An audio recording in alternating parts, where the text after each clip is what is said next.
इस क्वेश्चन में हमें बताना है, एनसीईआरटी का क्वेश्चन है from the chapter biotechnology principle and process.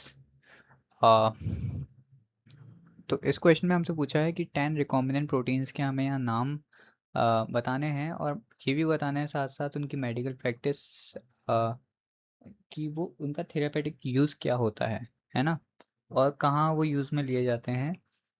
तो ऐसे ही रिकॉम्बिनेंट प्रोटीन का नाम बताना है जो मेडिकल प्रैक्टिस में यूज़ होते हैं। सो लेट्स सी, हमें बीमारियों के बारे में भी थोड़ा बहुत आइडिया होना चाहिए। मैं कोशिश करूँगा यहाँ की, वैसे तो इसने बोल रखा है कि यूज़ द इंटरनेट, पर कोशिश करेंगे कि यहाँ पे आपको ज़्यादातर चीज़ें पता हो, क्योंकि ज़्यादातर बीमारियाँ एनसीईआरटी में मेंशन्ड है ना। सो दीज आर 5 जो रिकॉम्बिनेंट प्रोटीन है इस पेज में है, 5 are on the next page. So the first one is human insulin.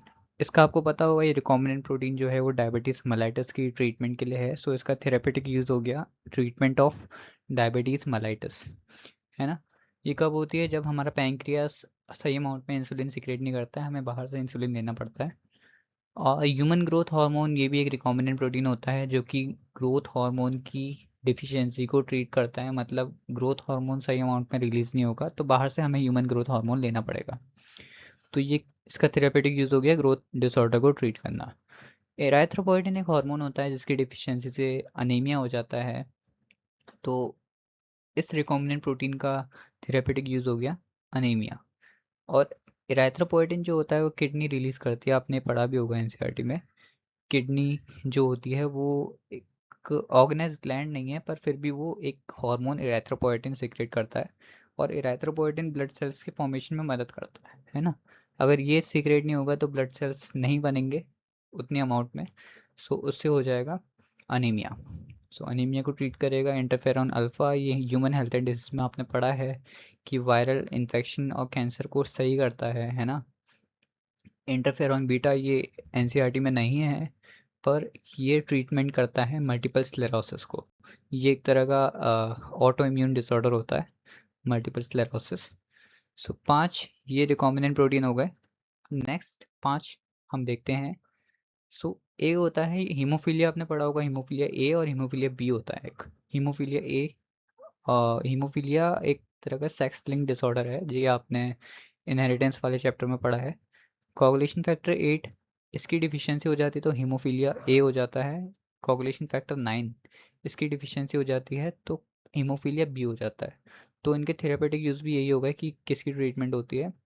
तो टिश्यू प्लाज्मिनोजन एक्टिवेटर, ये डिसॉल्व करता है ब्लड क्लॉट को, है ना। तो ब्लड क्लॉट को ब्लड क्लॉट बनने लग जाएंगे अगर इसकी कमी हो जाएगी तो, टिश्यू प्लाज्मिनोजन एक्टिवेटर की। तो इसकी कमी ना हो इसलिए हम टिश्यू प्लाज्मिनोजन एक्टिवेटर नाम के रिकॉम्बिनेंट प्रोटीन लेते हैं। और ये क्या करता है? ब्लड क्लॉट को डिसॉल्व कर देता है। इससे स्ट्रोक आने के चांसेस कम हो जाते हैं, है ना।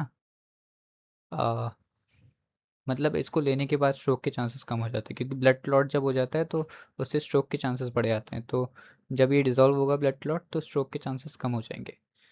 अल्फा 1 एंटीट्रिप्सिन, ये भी रिकॉम्बिनेंट प्रोटीन होता है, एनसीईआरटी में मेंशन भी है।